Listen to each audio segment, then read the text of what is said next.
And I know at the end of the day, if like we don't get stuff together, we're gonna catch some hands from from this California team. Preparing for California is Catch looking hands, whooping. abysmal. Bro, Vegas has already opened up. Vegas, ESPN, they've already opened up. We are 12.5-point underdogs against Cal going into this game. ESPN has us predicted at 75.9% losing. Like that is the percentage they gave Cal to win this game. We are at 24.1. When I look at Cal's offense, and I did the numbers, bro. It's a low percentage. What you mean? I thought Cal was gonna have like 88, 87. I mean, they figured. That's lower than I expected. I guess they're giving us the fact that we had 2 weeks to prepare. My thing is, we're playing them on Friday night. I mean, here's the other thing: we had 2 weeks to prepare against Clemson too, and we saw what happened there. But Clemson was also just looking abysmal. And remember how that was like a 50-40 split. It's crazy. But it's like their offense is averaging 25.2 points per game, 255 pass yards a game, 96, 97 rush yards a game, and their defense is giving up 22.5 points per game, 207 pass yards per game, and 123 rush yards per game. So, quiet as it's kept, it ain't looking too good for us because we've only scored 20 plus on 2 games. And both of those games were versus, no disrespect, relatively weaker opponents compared to the rest of the schedule. I mean, and looking at all of this team ain't no slouch by no means. Oh, no. This team is balanced, especially on offense. This team is balanced, bro.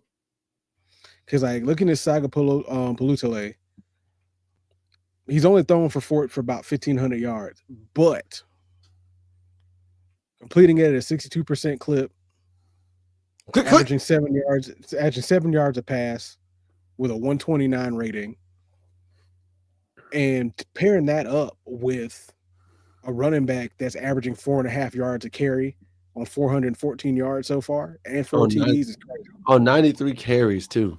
93 carries.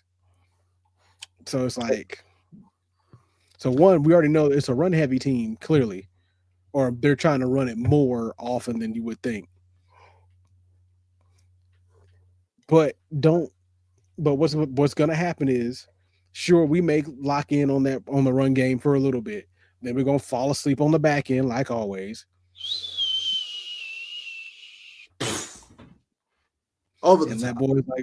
let boys like Grizzle, De Jesus, go just go off. Like Grizzle's averaging 16.7 yards of reception for 400 yards on 24 receptions. De Jesus is 301 yards, averaging 8.9 a catch on 34 receptions. So he's going to be your underneath guy. Mm-hmm. So he's your underneath, short, sure-handed guy. Grizzle's the one that's going to beat you over the top on these mid to long range passes. And here's the crazy thing. So even with that, even their tight end Mini has 26 receptions for 279, averaging almost 11 yards a catch. So throw the towel. So the tight end's about to be your mid to short range guy. De Jesus is your short almost to mid range. Like they have levels to this, and Minnie's the leading. Minnie has the most touchdowns on the squad with 3. Throw the towel. So it's like it's looking spooky out here, and I love spooky season, but this is too spooky for me. And then like, let's not even get started on how this defense is about to look on them, bro. The one that got me is they DB Hezekiah Masses. This man has 24 total tackles, but already has 4 interceptions. 4 interceptions on the season. That's crazy. Like that tells me do not throw his way. 4 interceptions. Do not throw his way. 4 interceptions in 5 games. Like for 6 games, like do not throw that man's way. Just don't. Like And then even if you do drop back, you have to pay attention to TJ Bush Jr. Kid's got 3 sacks, 21 total tackles. I'm more worried about Cade Olave because that man leading the whole team in tackles with 52 total tackles, 16 solo, 36 assisted, and a sack. I'm worried about Caleb or Cade. Well, what that's telling me is with him, yeah, he's able to read and react pretty quickly and get to the point of the tackle. But the person that's going to be that you have to worry about pass rush wise and getting to you is TJ Bush Jr. Because yeah, Cade has one sack and he has the most tackles, but Bush is the one that you can tell is stopping drives. I Bush and suppose McCullough. I can see that McCullough's argument. got 1.5 sacks. Bush has got 3. Olave's got 1. Farrelly's got 1. Even a defensive back, Sydney's got 1. Cam Sydney's got 1. So, like, I got like in my mind at this point, they about to have they about to have a sack fest at this point. Mm-hmm. Sack fest. Pause.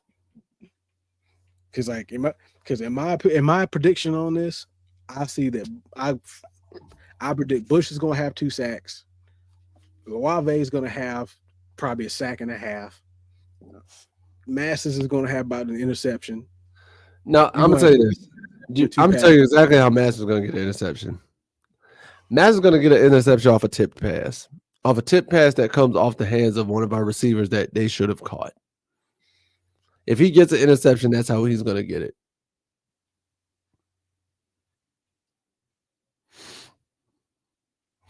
I think what's going to happen is I think tip pass isn't a bad prediction. I think what's going to happen is somebody's going to end up forcing a pass, not reading the field like they're supposed to, trying to get something to go, and he's just going to jump it.